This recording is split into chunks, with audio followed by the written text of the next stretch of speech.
In 1945, the war ended too fast, faster than anyone had prepared for. Millions of weapons were left behind, bombs, shells, chemical containers, all designed to be dismantled when the fighting stopped. But there was no time, no place to put them. So a decision was made, quietly, efficiently. Entire arsenals were taken far from shore, lowered into deep water, and abandoned. Not lost, not sunk in battle, disposed of. What was left down there was never dismantled, only removed from sight. The war did not end down there. It was left intact. What you are about to see was never meant to be found again, because it was never meant to be dealt with. When the fighting stopped in 1945, the world faced a problem it had never prepared for. Not surrender, not reconstruction, but volume. Across the Atlantic and the Pacific, stockpiles of wartime weapons filled ports and depots. Bombs that had never been dropped, shells that had never been fired, sealed containers marked for purposes no one wanted to discuss anymore. These weapons were designed with an assumption that once the war ended, they would be taken apart, disarmed, neutralized. That assumption collapsed when the war ended too suddenly. There were no facilities large enough, no unified procedures, no political appetite for another prolonged operation. Not after years of fighting. The task fell not to generals or politicians, but to logisticians, engineers, and naval crews. Men whose orders were simple: clear the stockpiles, free the ports, move on. In that urgency, no one was tasked with remembering where everything went. Records were sufficient to proceed, not to preserve memory. Somewhere in that process, the question quietly changed. Not how to dismantle the war, but how to remove it. Distance became the solution. Deep water, areas beyond coastlines and shipping lanes, where recovery was unlikely and attention unnecessary.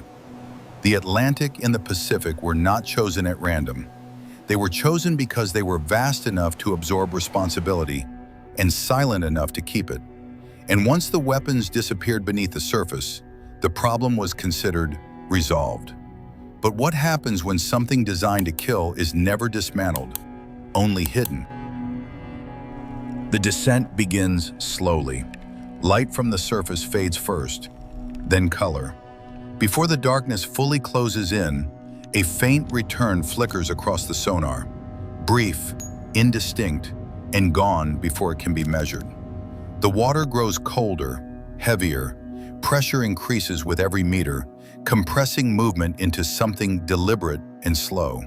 Sound disappears, time stretches. At first, the display settles back into emptiness, just depth, just open water. Then another return appears, singular, isolated. Moments later, another, then another. They do not drift. They do not scatter. The spacing is consistent, the depth nearly identical. Each contact mirrors the last with a precision that feels rehearsed, a regularity the seafloor does not naturally arrange on its own. This is not a wreck, not debris pulled apart by currents or time. It is a pattern. As the ROV continues downward, the returns extend beyond the edges of the display. What began as points now suggests a field, spreading wider than the lights can reach. Whatever lies below was not discarded in haste, it was placed. The first shapes emerge slowly, at the very edge of illumination. Dark forms resting where the seabed flattens, aligned rather than collapsed. They do not jut upward or sink into ruin. They sit evenly, settled, as if left to remain exactly where they are. The camera does not rush closer, it holds its distance. No markers identify the site, no warning buoys mark a boundary, only repetition, and the growing realization that this depth was chosen carefully, not to lose something, but to keep it beyond reach. As the ROV moves closer, the shapes begin to resolve. Cylinders first, thick-walled, blunt-nosed. They rest where they were placed, some half-buried, others fully exposed. their outlines softened by decades of pressure and corrosion. Their surfaces are scarred, but their form remains unmistakable, uniform, repeated, intentional. The camera drifts along the seabed and more appear. Identical in size, identical in spacing, these are not stones shaped by current, not fragments scattered by collapse.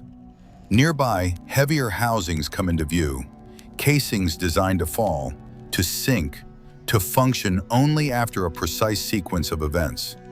Their silhouettes are still readable, even here, even now. This is not cargo, not scrap metal. These are weapons. As the ROV continues its slow path, the repetition becomes impossible to ignore. Depth charges, bomb casings, sealed containers arranged with care rather than urgency. Nothing here suggests panic or disposal under fire. Each object occupies its place as if following a plan that no longer exists above the surface. There are no signs of dismantling, no evidence of separation, no missing components. What was lowered here arrived whole, and it remained that way. The camera does not probe. It does not disturb sediment or test surfaces. It only observes what time has been working on, slowly, unevenly, without finishing the task it was given. Corrosion creeps along seams, edges soften, markings fade, but nothing here indicates completion. The war below was not taken apart, it was transferred. Then, near the boundary of the field, something interrupts the uniformity. A wooden crate.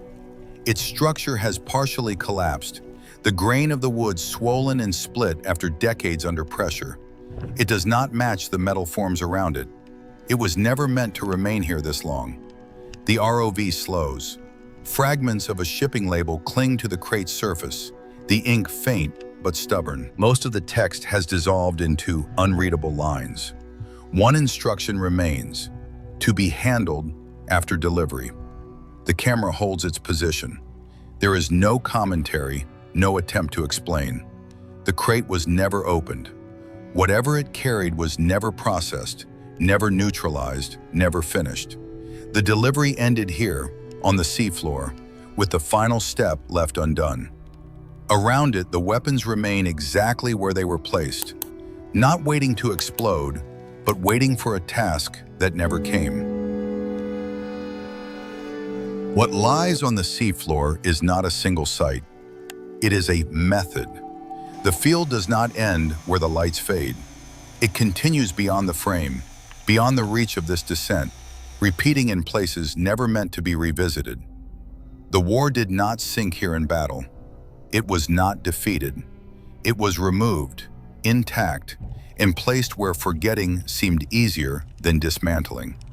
Above the surface, the world moved on. Ports reopened, maps were redrawn. The war was declared finished. But below, nothing was resolved. The weapons remain as they were delivered. The final step still undone. The ocean was asked to hold what history did not want to face, and it has been holding it ever since.